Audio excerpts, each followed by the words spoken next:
Welcome to Candid Couture. Thank you. We're gonna get into a little bit of streetwear and style. So before all of that, please give us a little background on who you are. Yes, my name is Malcolm Xavier. I was born in Washington, D.C., raised in Maryland. Spent a little time playing ball. A lot of people know me from working up against the wall, but I think mainly people know me now from DJing. All right. Could you describe your style a little bit for us? Man, if I had to describe my style, I would not describe it because it's really not good, especially in terms of today's Instagram or social media fashion. So yeah, there's that. All right. So when you were defining your style, what would you say was your entry point into streetwear, and what made you fall in love with it? My entry point into streetwear was middle school, high school. This is like 2003. Seeing guys like Pharrell wear brands like a Bathing Ape, and not knowing what it was and not being able to get it. And what made me fall in love was the research and learning about these brands and going to separate sites and different forums and blogs and places and where you had to connect with different people in order to get these items. It wasn't just about having the thing. It was about the story that took you to get to the thing. Right. Okay, so as you're exploring these brands, quality is something that stands out and separates brands from one another. What do you look for quality-wise in the brands that you acquire, and what would you say are some of your favorite brands now? What I look for quality-wise in brands is really something that can be worn past just the season. I think there's a lot of brands now that are really, like I said, in this social media era, trying to just catch the wave and catch the trend, or just trying to be hot for a season. Mm-hmm. But if I'm buying an item, especially something that's fairly expensive, I want it to be something I could wear for the next 5 to 10 years. So that's very important to me. I think Rude is a dope brand right now. I really like what John Geiger is doing as a designer. Also, what him, Davin, and Scooty did with Dive Starch Monday is super dope. John Elliott, super dope as well. Super big fan of them. Okay. What's your current sneaker rotation?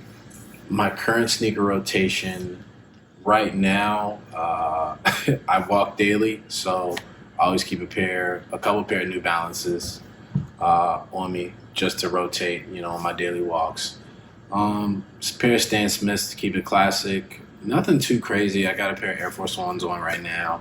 Probably the craziest sneaker I have in rotation right now is a pair of Off-White Dunks. Okay. Do you have a favorite pair of kicks to DJ in? Favorite pair of kicks to DJ in? It varies. That is a great question. Favorite pair of kicks to DJ in? You would think it would be New Balance, but it's actually not, because those aren't good for like standing still in. Okay. So sometimes Air Force Ones are like great to DJ in, because they're just a great flat-footed standing still shoe. Stan Smiths are great depending on how long the gig is. If it's if it's anything over 2 hours, it's a problem. Right. Okay. So let's say I give you a blank check. We walk down to Flight Club. What you getting? I already own this pair of sneakers, but I would probably get the Supreme Blazers. Okay. I currently own like the red pair. I got those like back years ago when they came out. I would probably try to get all 3 colorways. And the only other shoe I've ever wanted but never had access to get was a pair of Colette ice creams. Okay. The brown pair. The brown and pink pair. Very in cut. All right. So, do you have a story in acquiring a pair of sneakers that was somewhat difficult? Have you ever waited in line for a shoe, or anything of that nature? Back when I was in high school, waiting in lines wasn't really a thing yet. The first sneaker I can really recall people waiting in line for was like the original Nike Yeezys, where a couple of my friends actually sat outside the mall and waited.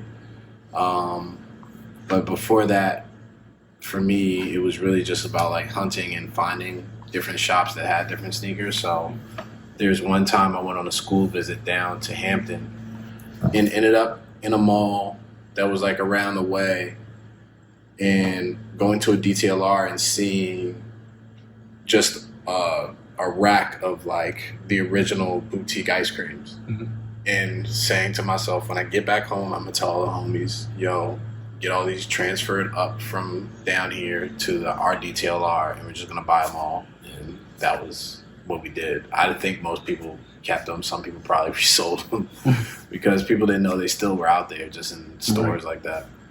Okay. So, do you have a sneaker that you regret buying? I'm sure I do. I can't think of one off the top of my head, because obviously there's certain sneakers you see like other people wear, and it's just like, oh, it looks really good on you. Air Max 270s. Looked great on everybody else, but I think if you wear over a size 9, it just looks kind of goofy. It ain't happening. All right. Do you have anything that you'd like to promote? Yeah. Of course, you can hear me every day, Monday through Thursday. I'm on 93.9 WKYS at 9 o'clock, Friday and Saturday at 8 to 10 p.m. You can check me out with Joy Club DC.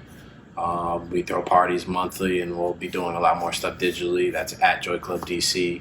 And then also, you can check me out on IG, Twitter, everywhere at Malcolm_X. All right, solid. All right. All right, appreciate your time, sir. No problem. Thank you.